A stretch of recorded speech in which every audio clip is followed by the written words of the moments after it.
पश्चिम बंगाल के दौरे पर रहेंगे मुख्यमंत्री योगी आदित्यनाथ। पश्चिम बंगाल में 3 बड़ी विधानसभा में जनसभा लेंगे। जनसभा को मुख्यमंत्री योगी आदित्यनाथ संबोधित करेंगे। जोरासांको, चकदहा नदिया, उदय नारायणपुर में जनसभा करेंगे।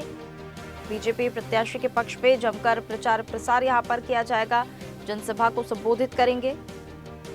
चलिए इस खबर पर अधिक जानकारी के लिए हमारे साथ देवेंद्र प्रताप सिंह जुड़ गए हैं। देवेंद्र, पश्चिम बंगाल के दौरे पर मुख्यमंत्री योगी आदित्यनाथ रहने वाले हैं। 3 बड़ी विधानसभाओं में जनसभा करेंगे। कौन सी विधानसभा है, किस प्रकार से प्रचार प्रसार की रणनीति तैयार है?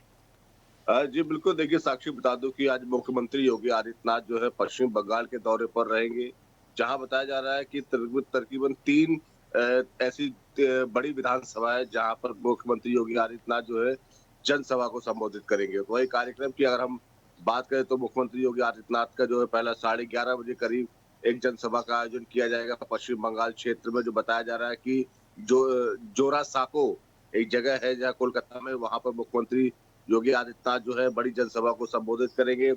ठीक 1 बजे करीब चकदहा एक नदिया क्षेत्र पड़ता है पश्चिम बंगाल में, जहां दूसरी विधानसभा को जनसभा को संबोधित करेंगे मुख्यमंत्री योगी आदित्यनाथ। और ठीक 2:15 पर जो तीसरी जनसभा मुख्यमंत्री की निर्धारित की गई है वो उदय नारायणपुर में निर्धारित की गई है, जो कि हापुड़ में है और पश्चिम बंगाल क्षेत्र में भी आता है। क्योंकि 3 बड़ी ऐसी विधानसभाएं हैं जो बताया जा रहा है कि ये पश्चिम बंगाल की 3 सबसे बड़ी विधानसभा है, जहां पर मुख्यमंत्री योगी आदित्यनाथ जनसभा को संबोधित करेंगे। आने वाले 27 चुनाव को लेकर जनता से अपील करेंगे कि उन्हें पश्चिम बंगाल में फिर से एक बार बीजेपी को एक बार चांस दिया जाए, क्योंकि जिस तरीके से ममता बनर्जी पर योगी सरकार है या बीजेपी सरकार उन निशाना साधती नजर आ रही है। उनका कहना है कि पश्चिम बंगाल जो है पूरी तरीके से तबाह होता नजर आ रहा है और यदि इसको बचाना है तो यहाँ पर बीजेपी की सरकार लाना बहुत जरूरी है।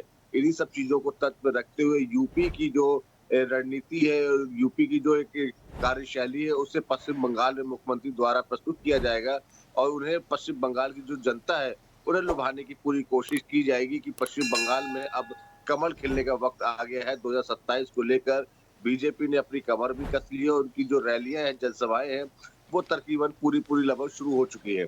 जी बिल्कुल देवेंद्र, देखिए साफ तौर पर इसमें कोई दो राय नहीं है। नारी शक्ति वंदन अधिनियम को लेकर जिस प्रकार से भारतीय जनता पार्टी विपक्षी दलों पर हमलावर हो रही है और चुनाव प्रचार में भी इसका पूरी तरह से सहयोग लिया जा रहा है, क्योंकि पश्चिम बंगाल में भी हम देख रहे हैं सभी मुख्यमंत्री यहाँ पर स्टार प्रचारक बनकर यहाँ पर पश्चिम बंगाल जा रहे हैं, वहाँ जनसभाएं कर रहे हैं, बीजेपी प्रत्याशियों के समर्थन में वोट मांगे जा रहे हैं। लेकिन ये जो नारी शक्ति वंदन अधिनियम है, इसको लेकर जो है जमकर यहाँ पर घेरा जा रहा है। तृणमूल कांग्रेस हो, कांग्रेस की पार्टी हो, हो, सभी को। तो ये जो रणनीति आज मुख्यमंत्री योगी आदित्यनाथ की किस प्रकार से देखने के लिए मिल रही है पश्चिम बंगाल में? देखिए साक्षी, इसमें सरकार को समझिए बहुत अच्छा एक और मजबूत मुद्दा मिला है महिलाओं को अपनी ओर आकर्षित करने का। तो वही मुख्य प्रधानमंत्री हुए भी या फिर बीजेपी के मुख्यमंत्री योगी आदित्यनाथ हुए, वो लगभग यही सभी हर जगह कहते हुए नजर आ रहे हैं कि बीजेपी चाहती है कि महिलाओं को उनका अधिकार मिले, महिलाओं को उनका संरक्षण मिले। लेकिन ये सपा और कांग्रेस, ये 2 दल ऐसे हैं जो महिलाओं से नाराज है, महिलाओं से अपनी दुश्मनी निकाल रहे हैं और बिल को पास होने नहीं दे रहे हैं। आपको जानकारी होगी कि कल की तारीख में ही लखनऊ में मुख्यमंत्री योगी आदित्यनाथ ने महिला बिल को लेकर एक पदयात्रा निकाली थी। इसमें हजारों लाखों की संख्या में महिलाएं शामिल थी उनके समर्थन को लेकर। तो जिस तरीके से मुख्यमंत्री योगी आदित्यनाथ को एक या बीजेपी पार्टी को ही मान लीजिए कि एक बड़ा मुद्दा ऐसा मिल गया है कि 2027 को लेकर ये जो मुद्दा है वो कहीं ना कहीं बीजेपी को कुछ ना कुछ तो फायदा जरूर देगा। लेकिन देखने वाली ये है कि इसमें कांग्रेस और सपा वो किस तरीके से बचते हुए नजर आते हैं, क्योंकि अभी आने वाले समय में मुख्यमंत्री योगी आदित्यनाथ 30 तारीख को यूपी विधानसभा सत्र बुलाने का भी ऐलान कर दिया है और इसी विधानसभा सत्र में महिला आरक्षण को लेकर भी जो है चर्चाएं वो तेज होंगी और इसी आरक्षण को लेकर, महिलाओं को लेकर भी पश्चिम बंगाल भी मुख्यमंत्री योगी आदित्यनाथ अपनी जनसभा में ये बात जरूर रखेंगे कि बीजेपी जो है वो महिलाओं की हितैषी पार्टी है, लेकिन सपा और कांग्रेस नहीं चाहती कि महिलाओं का जो महिला आरक्षण जो बिल है वो पास हो या फिर महिलाओं को उनका अधिकार मिले। तो कहीं ना कहीं अब बीजेपी पूरी तरीके से ये कमर कस चुकी है कि महिलाओं के प्रति जो कांग्रेस और सपा का जो रवैया है वो पूरी तरीके से नागवारा है, गलत है। इन सब चीजों को देखते हुए 2027 में एक बड़ा मुद्दा जो है वो बीजेपी सरकार को मिल चुका है, जिसका अब पूरा इस्तेमाल जो है मुख्यमंत्री योगी आदित्यनाथ अपनी आने वाली सभी जनसभाओं में करेंगे। बिल्कुल, देखिए पूरी तरह से यहाँ पर रणनीति तो तैयार नजर आ रही है और जो साफ तौर पर ये जो मुद्दा मिला है बीजेपी को, वाकई में बहुत मजबूत यहाँ पर मुद्दा मिला है। तीनों विधानसभाओं की बात करें तो क्या यहाँ पर समीकरण देखने के लिए मिलते हैं, किन पार्टियों को यहाँ पर हमेशा से दबदबा रहा है और किस प्रकार से रणनीति उस हिसाब से कहीं ना कहीं मुख्यमंत्री योगी आदित्यनाथ यहाँ पर बनाते हुए नजर आएंगे, क्योंकि संगठनात्मक मजबूती भी कहीं ना कहीं यहाँ पर मजबूत हो रही है पार्टी की। जिस प्रकार से हम देख रहे हैं बीजेपी जो प्रचार प्रसार यहाँ पर कर रही है, स्टार प्रचारक वहां पर पहुंच रहे हैं पश्चिम बंगाल में बीजेपी प्रत्याशियों के पक्ष में समर्थन के लिए।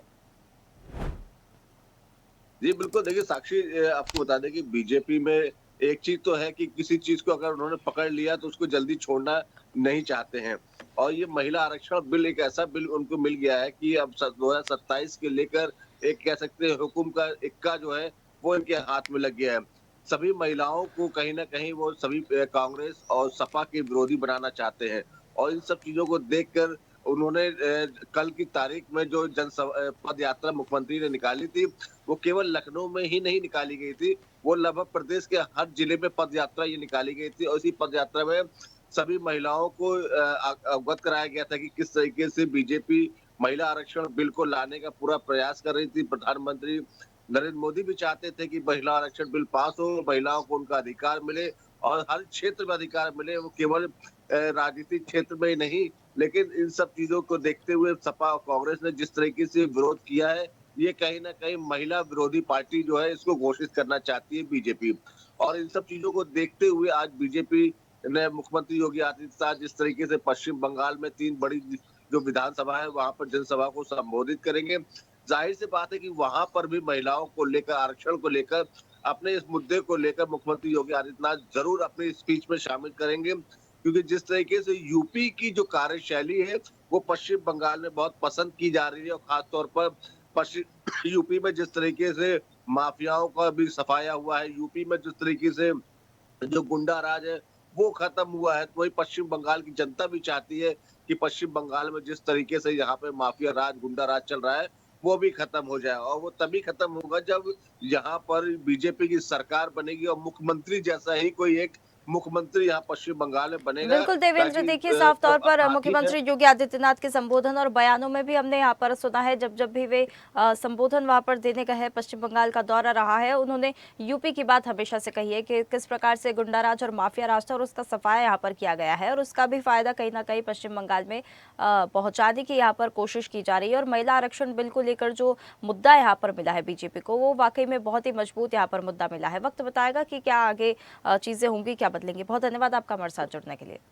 ताज़ा खबरों के लिए लाइक, फॉलो और यूट्यूब पर सब्सक्राइब कर बेल आइकन दबाएं। साथ ही हर अपडेट के लिए विजिट करें स्वदेशलाइव.com।